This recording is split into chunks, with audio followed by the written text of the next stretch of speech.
The winter of 1888 had been so mild on the U.S. East Coast, the mildest in nearly 2 decades, that by early March the trees were already beginning to bud. The robins were returning to the city. It was more than 50 degrees. It was so clearly the coming of spring that in March 10th, Walt Whitman, by then 78 years old, living in New Jersey, and the most celebrated poet in the country, if not the world, submitted a poem, a quaint, beautiful poem about the coming of spring called The First Dandelion, to the New York Herald for publication.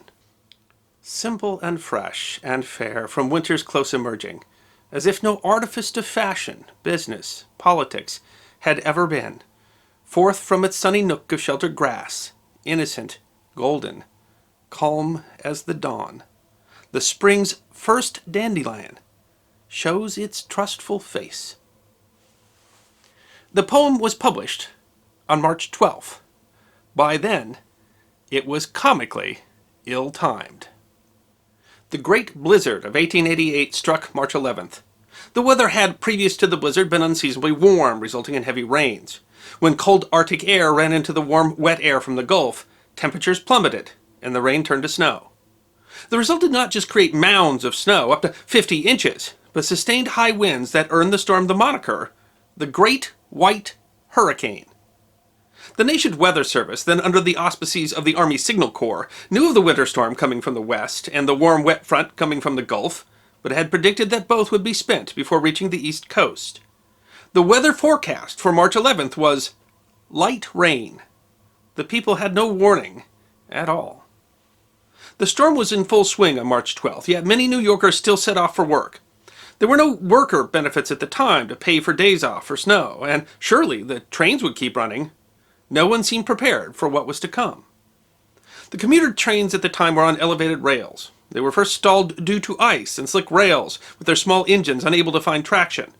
Then by the depth of the snow, and finally by the accidents, as the trains that were still moving were unable to stop and collided with those that were not. Thousands of people were stranded in trains and stations. Enterprising New Yorkers brought out long ladders and charged a small fee to get people down from the elevated trains. The snow fell deep enough that the streetcars came off their tracks, and that service, too, was halted. As transportation was at a standstill, Roscoe Conkling, a former U.S. Senator and aspiring presidential candidate, still very fit and hale at the age of 58, set out on March 12th from his office to walk the 3 miles to his home. He found himself stuck in Central Park with snow up to his arms. He described it as near giving right up and sinking down there to die as a man can do, and not do it. It took him 3 hours to walk those 3 miles to safety. A harrowing tale, but not the end of the story. He contracted pneumonia and died 6 days later. In all, the storm and cold killed some 400 people along the coast from the mouth of the Chesapeake into Canada, 200 of those in New York City. The blizzard was unique. The snowfall totals were not near records for the U.S. Northeast previously or since. The temperature lows were likewise no record, nor were the winds. What made the Great White Blizzard of 1888 unique was the unique combination of snow, wind, and cold, all at the same time. Snow drifted so high that in some places it covered fifth-floor windows. Hundreds of ships foundered or ran aground in the storm. Some 100 of the victims who died were sailors.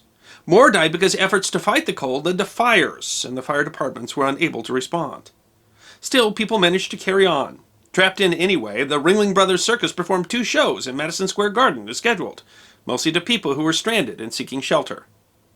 While the Great Blizzard of '88 was one to remember, its impact was larger than other, statistically more powerful storms.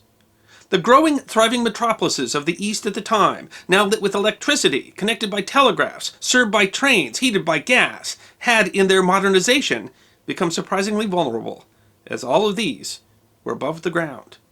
In fact, the electricity wires, broken by heavy ice and high winds, were one of the greatest dangers to city dwellers. More than any other single event, the blizzard of '88 drove cities to move their utility lines and wires underground. It was a large motivation behind the building of the nation's first subway systems, including the nation's very first system, opened in Boston in 1897. The Great White Hurricane changed the very nature of a modern city. If you enjoyed this History Guy short, then feel free to click that like button, subscribe to our channel, and check us out on Patreon, Twitter, Instagram, Facebook, and our merchandise on teespring.com.